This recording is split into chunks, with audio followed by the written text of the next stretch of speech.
Hello friends, પ્રસિદ્ધ એજ્યુકેટરમાં આપનું હાર્દિક સ્વાગત છે. આજે આપણે ચર્ચા કરીશું રંગમિતિના પ્રેક્ટિકલ અંગે. રંગમિતિમાં કલરી મીટરનો યુઝ થતો હોય છે અને આ મીટરને કઈ રીતના આપણે હેન્ડલ કરવાનો હોય છે તેના વિશે આપણે આજે ચર્ચા કરીએ. અહીં જે બે સોલ્યુશન છે જે મેં એક્ઝામ્પલ માટે લીધેલા છે, કોઈ પણ યોગ્ય રીતે બનાવેલા નથી સોલ્યુશન, એક એક્ઝામ્પલ માટે જ બનાવેલા છે, પાણીમાં બનાવેલા સોલ્યુશન છે. તમારે જેનો પ્રેક્ટિકલ હોય છે એ મુજબ અહીં વેવલેન્થ સેટ કરવાની હોય છે અને એ મુજબ અહીં સ્ટોક સોલ્યુશન તમારું હોય છે. અત્યારે મેં બે સોલ્યુશન લીધેલા છે, તમે તેના કલર પણ જોઈ શકો છો.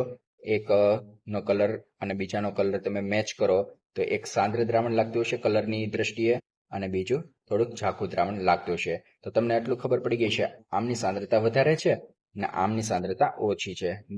દેખાઈને જ ખબર પડી જાય છે, પણ આપણે રીડિંગ દ્વારા પણ એને મેચ કરવાનું છે તો કોની સાંદ્રતા વધારે છે, પારગમ્યતા કોની વધારે છે અને શોષકતા કોની વધારે છે. આ છે બ્લેક સેલ અને આ છે ક્વાર્ટ્ઝનો બનેલો સેલ. અને કેલિબ્રેટ કઈ રીતના કરવાનું છે એ પણ આપણે ચેક કરીએ. સૌથી પહેલા મશીન સ્ટાર્ટ કરવાનું છે. હવે અહીં શું બતાવેલું છે? પર્સન્ટેજ ટી, ટ્રાન્સમિશન, પારગમ્યતા. પારગમ્યતા એટલે શું? અહીંથી પ્રકાશ નીકળે છે, અહીંથી પ્રકાશ નીકળીને અહીં જઈને અહીં ડિટેક્ટ થાય છે. તો એમાં વચ્ચે કોઈ પણ વસ્તુ જો નાખેલી હોય, માનો કે બ્લેક સેલ હું નાખું છું, બ્લેક સેલ નાખેલો છે, જ્યારે બ્લેક સેલ નાખી દઉં છું ત્યારે પ્રકાશનું કિરણ અહીંથી આ બાજુ આવતું જ નથી. 100% શું થઈ જાય છે? શોષણ થઈ જાય છે. અત્યારે આપણે પહેલી વાત કરીએ પર્સન્ટેજ ટી ની, તો આર પાર નીકળવા વાળા કિરણોની સંખ્યા કેટલી છે? 0 હશે. તો અહીં 0 બતાવતું નથી, તો 0 નથી બતાવતું એટલે જ આપણે શું કરવું પડશે? કેલિબ્રેટ કરવું પડશે. તો સેટ 0 દ્વારા કેલિબ્રેટ કરવું પડશે. 0 આ આપણે પર્સન્ટેજ ટી બ્લેક સેલ માટે 0 સેટ કરી નાખ્યું છે. હવે આપણે પર્સન્ટેજ ટી 100 ક્યારે હશે? જ્યારે જે દ્રાવણ આપણે બનાવેલું હશે, જે આપણે માનો કે પાણીમાં અત્યારે દ્રાવણ બનાવેલું છે, મૂળ દ્રાવણ શેમાં બનાવેલું છે? પાણીમાં. તો સોલ્વન્ટનો યુઝ કરીશું અને અહીં આપણે તેમને પ્રેસ કરીને અંદર નાખીશું. હવે આર પાર નીકળતા કિરણોની સંખ્યા કેવી છે? 100% છે. તો અહીં 100 કરવા માટે સેટ 100 ઉપરથી આપણે સેટ કરવાનું રહેશે. ઓકે, હવે સેટ 100 અહીંયા શું કર્યું? બધા કિરણો 100% આર પાર નીકળી ગયા. તો આર પાર બધા નીકળી ગયા, તો એમાં ન રોકાયેલા કિરણોની સંખ્યા છે 100%, પણ રોકાયેલા કિરણોની સંખ્યા કેવી છે? 0. સમજાય છે? 0 થઈ ગઈ છે. હવે હું ફરી વાર બ્લેક સેલનો યુઝ કરું છું, સમજતા જાજો. બ્લેક સેલનો જ્યારે યુઝ કરીશ ત્યારે 0 આવવું જોઈએ, કારણ કે એક પણ કિરણ આર પાર થતું નથી.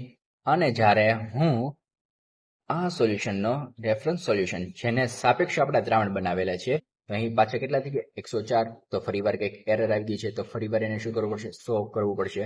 ફરી વાર આપણે બ્લેક સેલનો યુઝ એક વખત કરી લઈએ, એમાં 0 આવવું જોઈએ. ઓકે, એમાં આવે છે 0.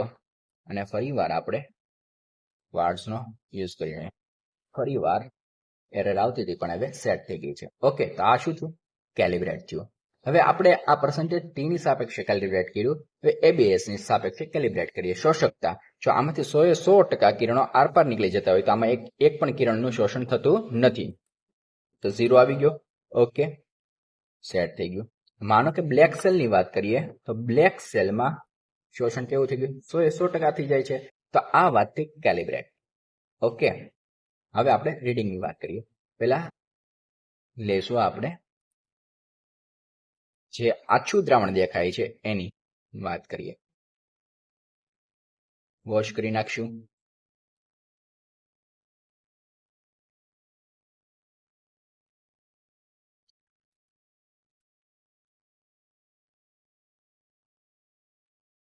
બહારથી સાફ કરી લઈશું.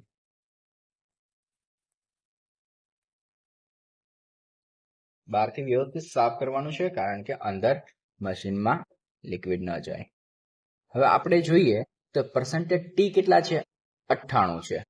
એ નોંધી લઈએ. પર્સન્ટેજ ટી તમે અત્યારે નોંધતા જાઓ, તમારી પાસે જે પેપર હોય એમાં પર્સન્ટેજ ટી 98 છે. પણ અહીં જ્યારે વાત કરીએ આ સોલ્યુશનની, બંનેને આપણે કમ્પેરિઝન કરતા રહીએ. અત્યારે એક્ઝામ્પલ પૂરતું મેં કામ ચલાવ દ્રાવણ બનાવેલા છે.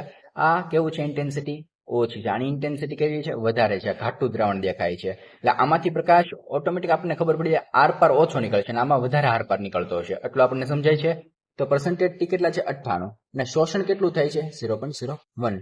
હવે આપણે ફરી વાર જોઈએ, બીજા દ્રાવણની વાત કરીએ. હવે આ ઘાટું દ્રાવણ લઉં છું, ઓલામાં 98 હતું ને, તો આમાં કેટલું થવું જોઈએ?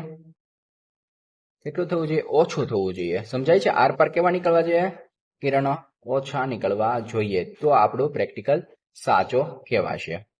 બહારથી વ્યવસ્થિત સાફ કરી નાખવાનું છે દર વખતે, કારણ કે આપણને ખબર છે કે મશીનને હાનિ ન થવી જોઈએ. હવે આ શોષણ વધી ગયું છે.